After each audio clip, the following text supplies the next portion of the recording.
പിതാവിൻ്റെയും പുത്രൻ്റെയും പരിശുദ്ധാത്മാവിൻ്റെയും നാമത്തിൽ ആമേൻ.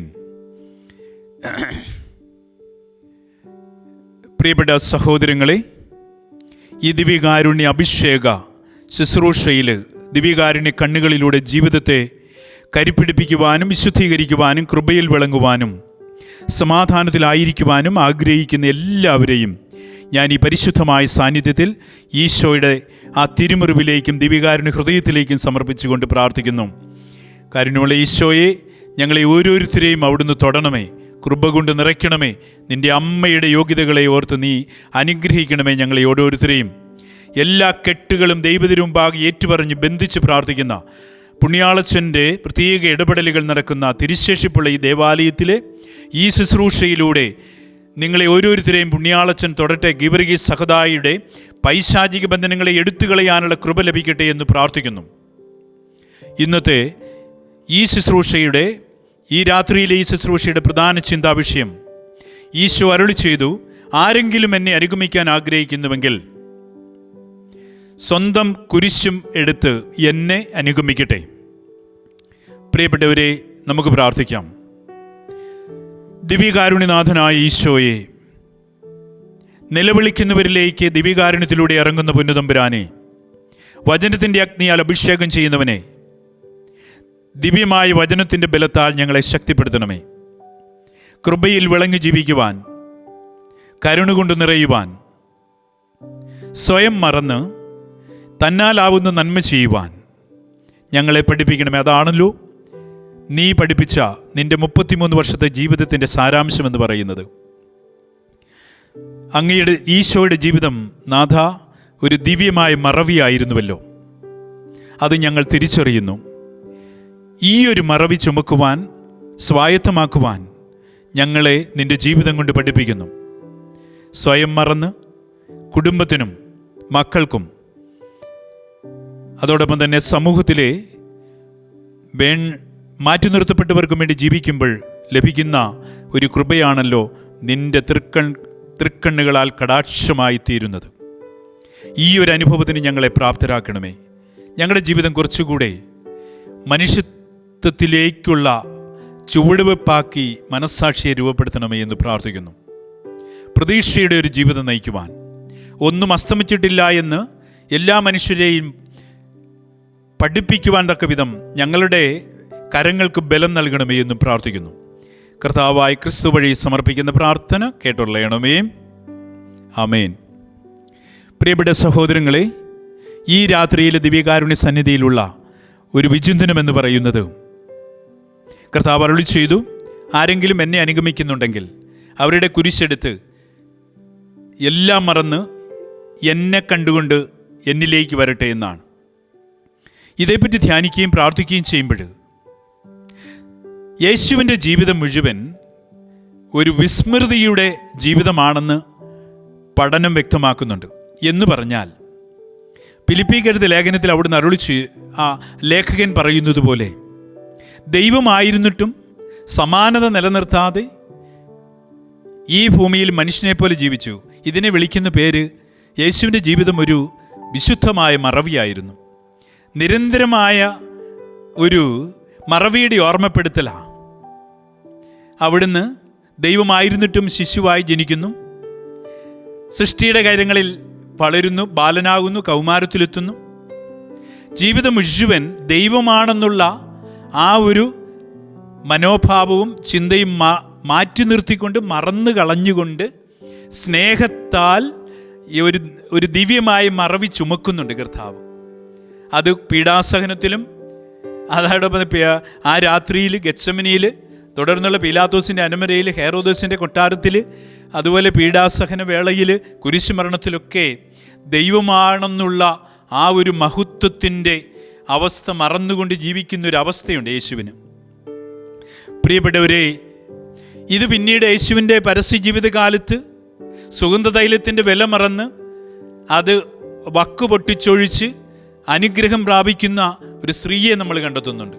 ഇങ്ങനെ അതോടൊപ്പം തന്നെ വലയുടെയും കുടുംബ ബന്ധങ്ങളുടെയും ആ ബന്ധങ്ങൾ മറന്നുകൊണ്ട് ക്രിസ്തുവിൻ്റെ കൂടെ കൂടിയവരാണ് ശിഷ്യന്മാർ.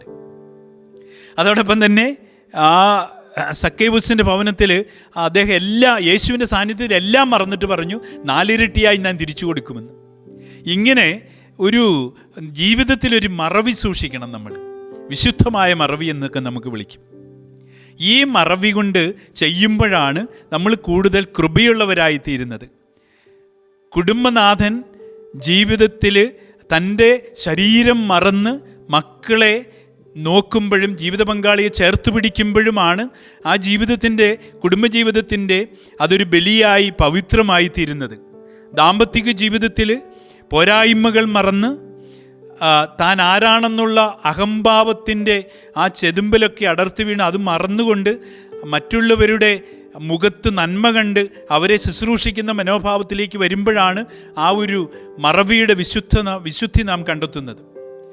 താൻ ആരാണെന്നുള്ള ആ വലിയ മഹത്വം മാറ്റിവെച്ചാണല്ലേ ഒരു വേലക്കാരിയുടെ ഏപ്രം കെട്ടി കാല് കഴുകാൻ തയ്യാറായ ക്രിസ്തുവിനെ പറ്റി ചില കവികൾ വരയ്ക്കുന്നുണ്ട്. ഇതൊക്കെ നമുക്ക് വലിയ പാഠങ്ങളാണ് പ്രിയപ്പെട്ടവരെ.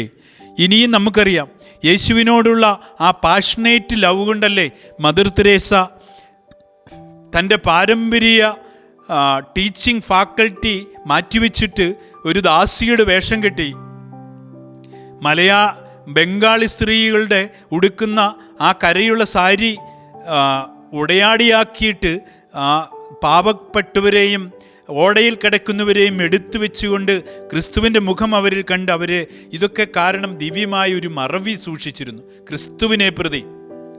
അതെ, ഫാദർ ഡാമിയൻ ജീവിതം മുഴുവൻ കുഷ്ഠരോഗികൾക്ക് വേണ്ടി സമർപ്പിച്ചിട്ട് കുഷ്ഠം ബാധിച്ച് മരിച്ചതിൻ്റെ കാരണം യേശുവിൻ്റെ കുരിശുമരണത്തിൻ്റെ ആ മറവിയുടെ പിൻബലത്തിലാണ്.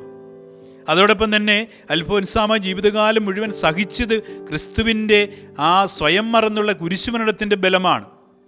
അതോടൊപ്പം തന്നെ നമുക്കറിയാം ദൈവസഹായമുള്ള മനുഷ്യന് സങ്കല്പിക്കാൻ പറ്റാത്ത വിധം സമുദായത്തിലെ അംഗങ്ങൾ അദ്ദേഹത്തെ റോഡിലൂടെ കാളവണ്ടിയിൽ വലിച്ചുകൊണ്ടുപോയി തോലുരിഞ്ഞു മാറ്റി. ഒരു പാമ്പ് അല്ലെങ്കിൽ ഇഴജന്തുക്കളുടെയും വന്യമൃഗങ്ങളുള്ള കാട്ടിൽ അദ്ദേഹത്തെ കിണറ്റിലിറക്കിയെന്നൊക്കെയുള്ള പാരമ്പര്യമുണ്ട്. ഇതിൻ്റെയൊക്കെ പിന്നിൽ അത് സഹിച്ച് അദ്ദേഹം എന്നിട്ട് വലിയ രക്തസാക്ഷിയായി നമുക്കറിയാം ദൈവസഹായമുള്ള വിശുദ്ധനായി മാറി. ഇതിൻ്റെ കാരണം ആ ഒരു ദിവ്യമായ മറവിയാണ്, യേശുവിനെ പ്രതിയുള്ള മറവിയാണ്. നമ്മൾ സ്വയം മറന്ന് ചെയ്യുന്ന കാര്യങ്ങൾ എക്കാലം ഓർത്തിരിക്കും. അതുകൊണ്ട് മാതാപിതാക്കൾ മറന്നുകൊണ്ട് മുട്ടുമേൽ നിന്ന് പ്രാർത്ഥിക്കുമ്പോൾ ലഭിക്കുന്ന തഴമ്പുണ്ട്. വേളാങ്കണ്ണിയിൽ നമ്മൾ 1.5 കിലോമീറ്റർ നീന്തും, മുട്ടുമേൽ എഴയും. അത് കാര്യസാധ്യങ്ങൾ മാത്രമല്ല, പാപത്തിന് പരിഹാരമായി ക്രിസ്തുവിൻ്റെ പീഡാസഹനത്തിൻ്റെ ആ ഒരു ചൈതന്യത്തിലുള്ള മറവിയാണിത്. ഇത് നമ്മളെയൊക്കെ ബലപ്പെടുത്തിക്കൊണ്ടിരിക്കും പ്രിയപ്പെട്ടവരെ. ഇങ്ങനെ അവിശുദ്ധമായ മറവി നെഞ്ചിലേറ്റ് ജീവിക്കുമ്പോഴാണ് നമ്മുടെ ജീവിതം കുറച്ച് ദൈവ സ്പർശനമുള്ള ദൈവത്തിൻ്റെ കരം കൂടെയുള്ളതാക്കി ഉള്ള ഒരു ജീവിതമായി മാറുന്നത്. അപ്പോൾ നമുക്ക് കരുത്താർജിക്കാൻ പറ്റും ആത്മീയപരമായിട്ട്. അതിനുള്ള കൃപയ്ക്ക് വേണ്ടി നമുക്ക് പ്രാർത്ഥിക്കാം.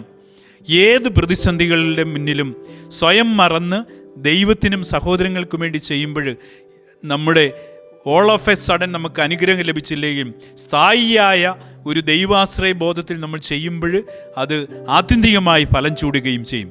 ദൈവം അനുഗ്രഹിക്കട്ടെ. നമുക്കൊരു നിമിഷം മുട്ടുമേലായിരുന്നു കൊണ്ട് അല്ലെങ്കിൽ ആയിരിക്കുന്നിടത്ത് 2 കരങ്ങളും നെഞ്ചോട് ചേർത്ത് പിടിച്ച് അഭിഷേകത്തോടെ വിടുതൽ ശുശ്രൂഷയിലേക്ക് നമുക്ക് കിടക്കാം. സ്തുതിച്ച് പ്രാർത്ഥിക്കാം. യേശുവേ നന്ദി, യേശുവേ ആരാധന. രക്ഷകനായ ദൈവമേ, ദിവ്യമായ മറവിയാണല്ലോ നിൻ്റെ ജീവിതത്തിൽ കുർബാനയാക്കി മാറ്റിയത്. ഈ വിശുദ്ധ കുർബാനയുടെ മുമ്പിൽ മുഴുവനും അത് രക്തത്തിൻ്റെ ആ പനപ്പുണ്ട് ഇവിടെ, രക്തത്തിൻ്റെ വലിയൊരു വിലയുണ്ട് ഇവിടെ. നീ ദൈവമായിരുന്നിട്ടും അപ്പമായി സ്വയം ശൂന്യമാക്കിയത് ഈ സമാനത നീ മറന്നുപോയതുകൊണ്ടാണ്. ദൈവത്തിൻ്റെ മഹത്വം മറന്ന് കർത്താവേ, ഈ ഒരു മറവി ഞങ്ങളുടെ ജീവിതത്തിൽ ബലപ്പെടുത്തണമേ എന്ന് പ്രാർത്ഥിക്കുന്നു. ഇപ്പോൾ നിൻ്റെ തിരുമുമ്പിലായിരുന്നു കൊണ്ട് പലവിധ പ്രതിസന്ധികളിലൂടെ പ്രശ്നങ്ങളിലൂടെ ഉത്തരം കിട്ടാത്ത ചോദ്യത്തിൻ്റെ മുമ്പിൽ ഉത്തരത്തിന് വേണ്ടി കാത്തിരിക്കുന്നവർ, തൊഴിലില്ലാത്തവർ, കുടുംബജീവിതം നഷ്ടപ്പെട്ടവർ, ചെറിയ കാര്യങ്ങൾക്ക് വേണ്ടി വഴക്കടിച്ചു കഴിയുന്നവർ, 2ആയി കഴിയുന്നവർ, ഡിവോഴ്സിന് വേണ്ടി പേര് കൊടുത്തിട്ടുള്ളവരും രജിസ്റ്റർ ചെയ്തിട്ടുള്ളവരും, തൊഴിലില്ലാത്ത യുവജനങ്ങൾ, വിദ്യാഭ്യാസം പാതിവഴിയിൽ പലവിധ കാരണങ്ങളാൽ നഷ്ടപ്പെട്ടവർ, അതോടൊപ്പം തന്നെ പ്രിയപ്പെട്ടവരെ സൈബർ അഡിക്ഷൻ വിധേയമായി ജീവിതം പാഴാകുന്ന ബാലികാ ബാലന്മാരും കൗമാരത്തിലെത്തിയവരും കുടുംബനാഥന്മാരും നാഥന്മാരും സീരിയലിന് അടിമപ്പെട്ടവർ, മോശം പുസ്തകങ്ങൾ വായിക്കുന്നവർ, അതോടൊപ്പം തന്നെ കൂട്ടുകൂടി മദ്യപിക്കുന്നവർ, സ്ത്രീയും പുരുഷനും ഒരുപോലെ മദ്യപിക്കുന്ന കുടുംബങ്ങൾ, മദ്യപാനത്തിന് അടിമപ്പെട്ടവർ, കഞ്ചാവിന് വിധേയമായവർ, പദാർത്ഥത്തിൽ രൂപം കൊടുത്ത ഈ ഒരു വിഷാംശം കഴിക്കുന്ന മനുഷ്യർ, അതോടൊപ്പം തന്നെ ഡ്രഗ്സിന് അടിമപ്പെട്ടവർ, ഇങ്ങനെ ഓരോരുത്തരെയും എൻ്റെ ഈശോയെ എൻ്റെ പൗരോഹിത്യത്തിൻ്റെ ആ കൃപയിൽ നിന്നുകൊണ്ട് ഈ കരങ്ങൾ ഉയർത്തി അവർക്ക് വേണ്ടി പ്രാർത്ഥിക്കുന്നു.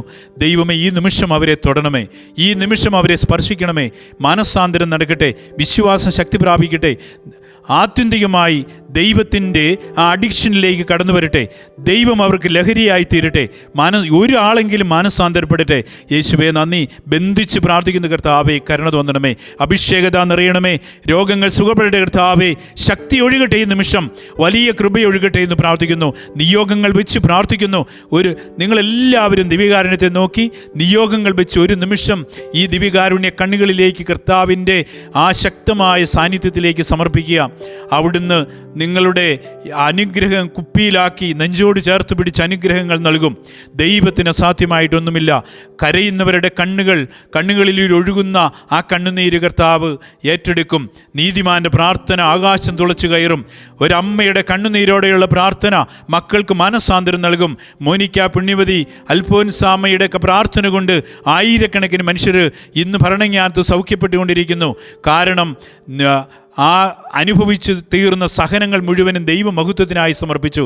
പ്രിയപ്പെട്ടവരെ, ഈ ആരാധനയിൽ പങ്കെടുക്കുന്ന ഓരോരുത്തരും തൻ്റെ സഹനങ്ങൾ മുഴുവനും രക്ഷാകരമാക്കി തീർത്തുകൊണ്ട് മക്കൾക്ക് വേണ്ടി, കുടുംബത്തിൻ്റെ വിശുദ്ധീകരണത്തിന് വേണ്ടി ഈ ദിവ്യകാരുണ്യനാഥന് സമർപ്പിക്കുക. യേശുവേ നന്ദി, യേശുവേ ആരാധന, യേശുവേ മഹത്വം. ആരാധിച്ചിടാ താണുവണങ്ങിടാ ആശ്രയിച്ചിടാ ദിവ്യകാരുണ്യത്തെ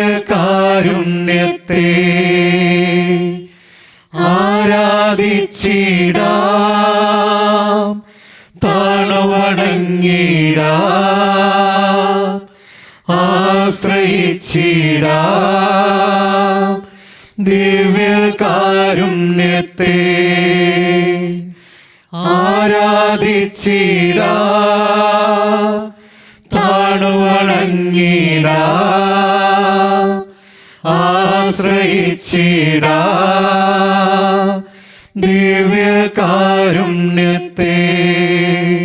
നമ്മുടെ കർത്താവ് ഈശോ മിശിഹായുടെ കൃപയും പിതാവായ ദൈവത്തിൻ്റെ സ്നേഹവും പരിശുദ്ധാത്മാവിൻ്റെ സഹവാസവും പരിശുദ്ധ കുർബാനയുടെ അഭിഷേകവും നിങ്ങളിൽ വന്ന് നിറഞ്ഞ് നിങ്ങളെ അനുഗ്രഹിക്കുമാറാകട്ടെ, ഇപ്പോഴും എപ്പോഴും എന്നേക്കും.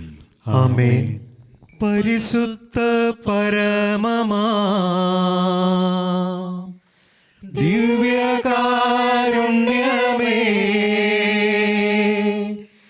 ഇന്നുമെന്നും അങ്ങേക്കാരാധന.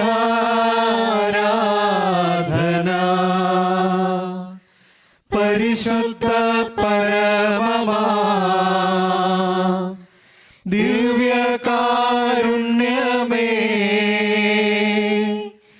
ഇന്നുമെന്നും അങ്ങേക്കാരാധന.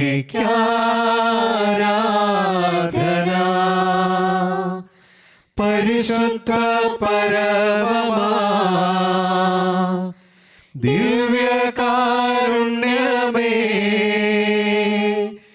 എന്നുമെന്നും അങ്ങേക്കാരാധന.